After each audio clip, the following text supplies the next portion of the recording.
And welcome back to Weekly Reader. Can't even say weekly anymore. It's been a few weeks, mind.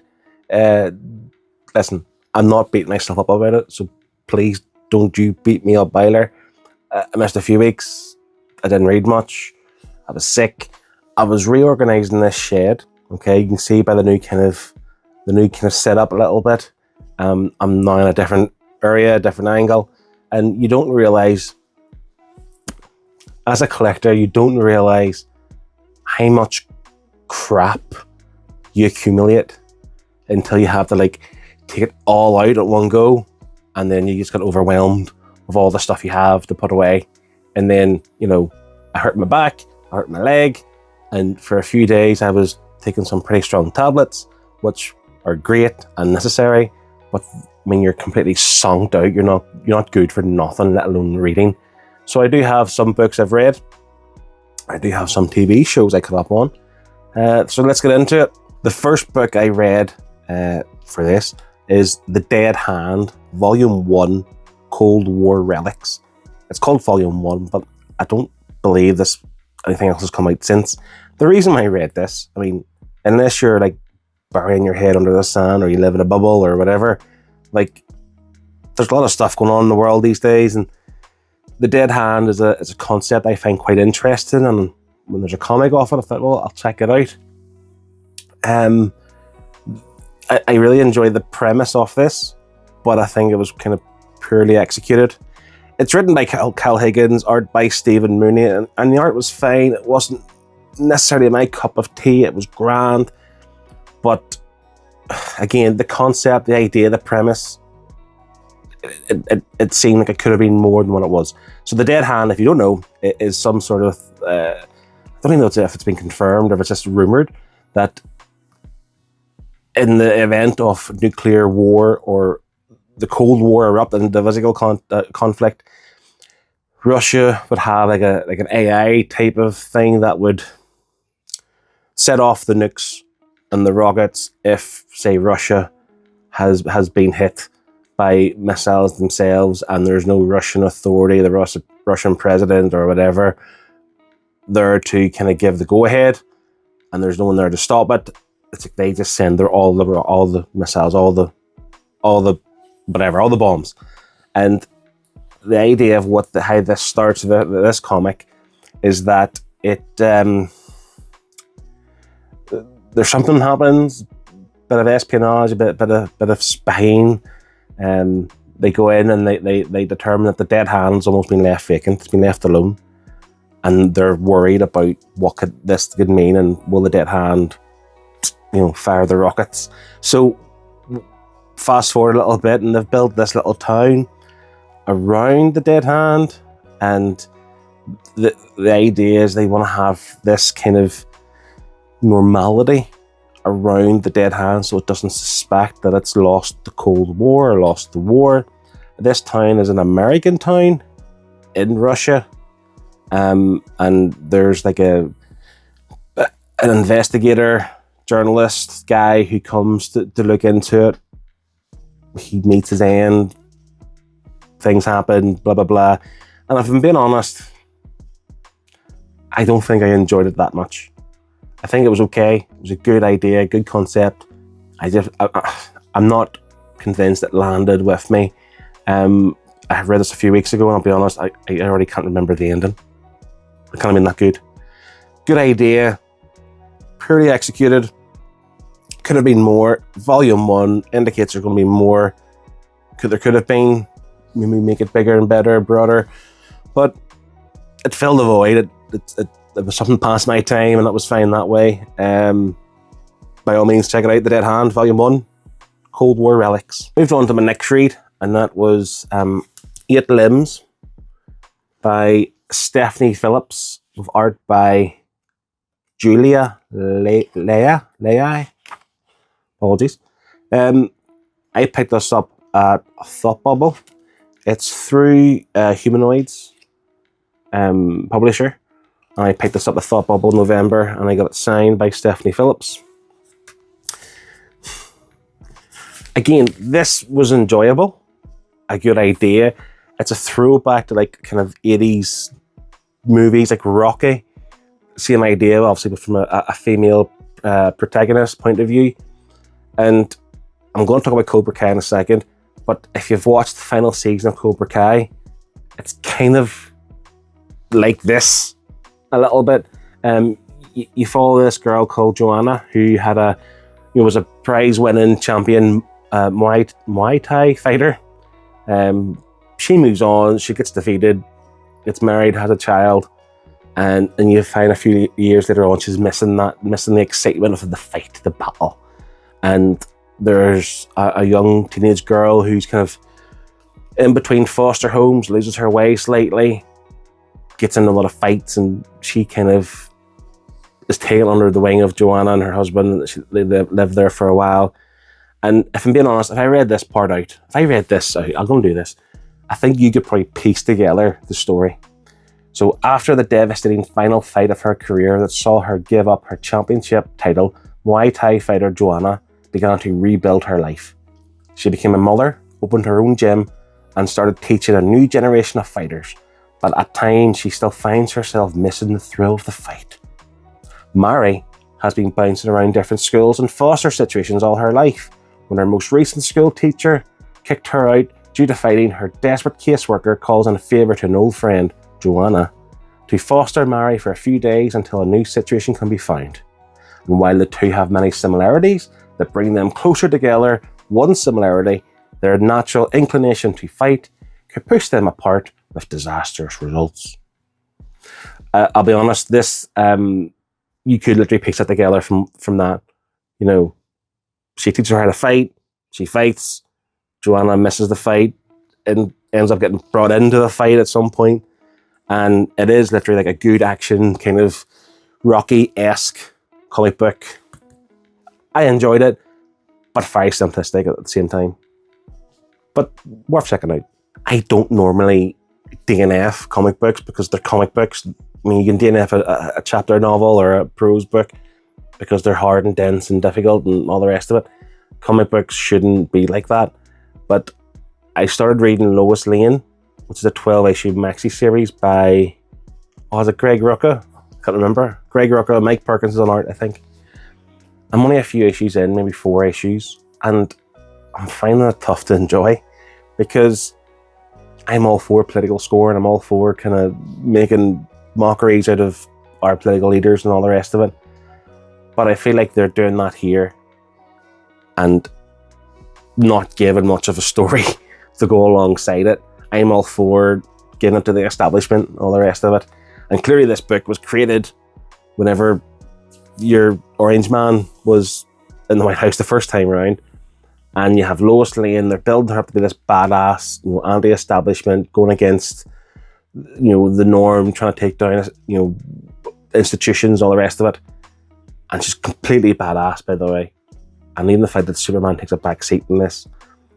But I'm failing to see where it's going. I'm failing to see what they're doing. What's the story? I don't know what it is they're actually doing. So I haven't DNF'd it, but I have no desire to rush through it. So that's where I am with that. Maybe I'll have it done by next week. Who knows? I have spent a little more time actually reading a novel, like an actual book. Can you believe it? And I don't have it with me. It's actually by my bedside. Read it every night. It's fantastic. It's Andy Weir, Project Hail Mary. And again, if you're not into reading books, you're here for the comics, that's fine. But allow me to explain this book. I think it's fantastic. It's not this massive world-building trilogy or, all these different races and all these different, species and all these different armies and all this kind of stuff. It's not that big. Basically what it is that they found this bacteria, this kind of thing they call astrovage, that absorbs energy from the sun. And it's basically taking 10% or potentially take 10% of energy away from the sun, which would basically kill us on Earth eventually. And they found it's some sort of like, what's the word? Like a virus, like a mold. So it goes from one sun to the other. And this guy, basically, who's like a high school science teacher, gets involved, has all these ideas. They trust him with all this stuff. And he finds himself in space, heading towards the sun. At least he thinks it's the sun. But because he's been in like a induced coma for 3 years for the travel, he's lost his memory. So we're kind of piecing things together. He's having these flashbacks from whenever, prior to the space shuttle, prior to what happened, and he's piecing things together as we're going along. It's really exciting. It's really fast paced. It's quite funny, and it's a bit dramatic. And we're at the point now where he's got a few things to work out still, but he knows now the mission is clear, what he has to do. And it's also a suicide mission, essentially. He knows he's not going to get home. Certainly at this point, maybe something down the line changes again when he gets new memories and all the rest of it. But he's on his own, on this space shuttle, hurtling towards a sun, not the sun, a sun, a star, a different star. And he needs to feed back data in order to save the world. There's a little bit of sciencey stuff in it, which goes over my head. I can't confirm or verify if it's accurate, but it's fun. It is what it is. Really enjoying it. I mean, once I actually finish it by next week, I'll let you know if you should actually go check it out. TV shows. I know it's weekly reader, but it's Philly fiction. I love storytelling. I finished Cobra Kai, the final season of Cobra Kai, and I have to say, initially, I felt like it lost a bit of its luster, and it didn't have the same kind of nostalgia notes that the previous series has had. But they done it really well. They ended it so well. It was the right way to do it. It's far-fetched to the extent that these things would never happen. Everything conveniently happens. But you have the Miyagi-Do club, whatever it's called, and they go to fight in this kind of world tournament. I can't remember what it's called, don't want to say it in case I get it wrong. But it transpires they're not very good. So then Cobra Kai comes back into it type of thing, and led by Johnny Lawrence, and it's badassery, it's stupid but fun, and it's heartwarming. I shed a few tears, if I'm being brutally honest. Not massively. Like, no one dies, don't worry about it. Well, maybe. But it's just, there's so many them F yeah moments. You're like, yeah, get in there, and those things get me emotional, and I loved it. Thoroughly enjoyed Cobra Kai. Loved that it ended. It had the end. It couldn't go any longer because it lost something along the way. But it's wrapped up beautifully. Check it out, Cobra Kai. If you haven't watched any of it, by the way, and you're in my kind of era, my generation, where you watch The Karate Kid and you know what it is, go watch Cobra Kai on Netflix. You won't be disappointed. This week we also seen Daredevil, Born Again, land on Disney+.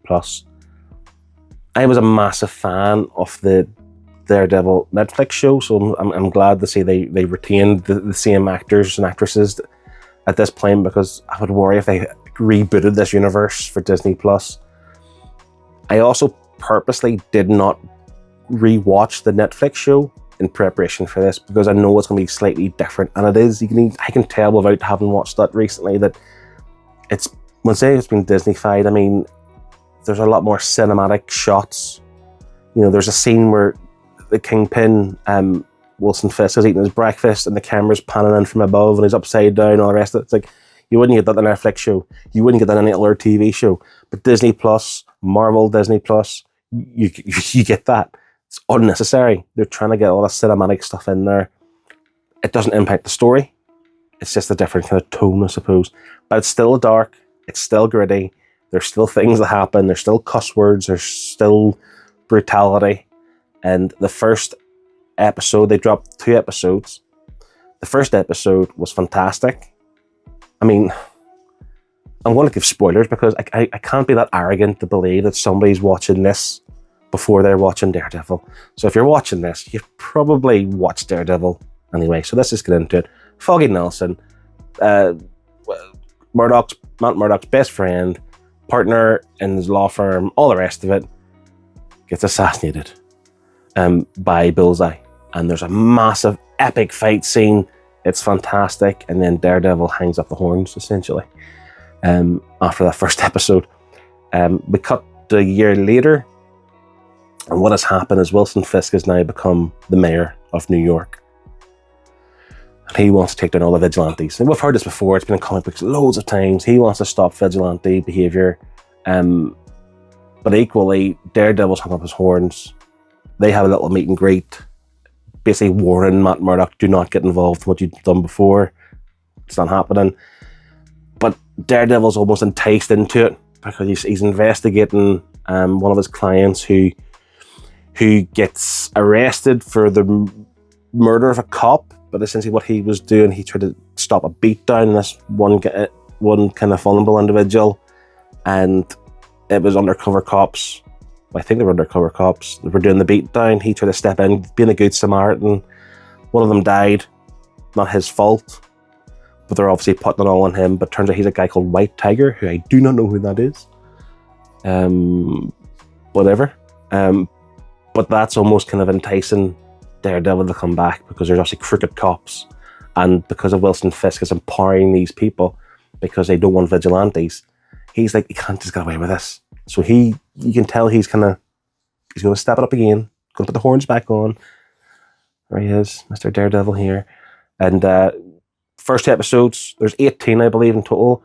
It's annoying to go back to weekly episodes. I mean, like, again, I'm of the generation where, like, that was the norm. You would watch, like, Buffy and, like, have to wait another week for Buffy, but you never thought, oh, I have to wait a week to Buffy, because that's just what you did. That was the norm. But we've been so spoiled with binging our content these days that you can't, I mean, you pick and choose. Make your mind up. Either give us it all the time, or release it weekly all the time. You can't pick and choose, because it's really frustrating. I just want more episodes of Daredevil. Looking forward to it. Something to look forward to every week. Maybe we'll talk about it here.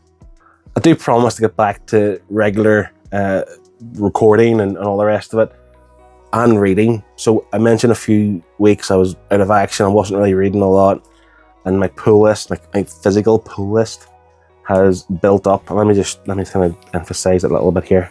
I've got 2 big stacks, and they're actually a nightmare to deal with.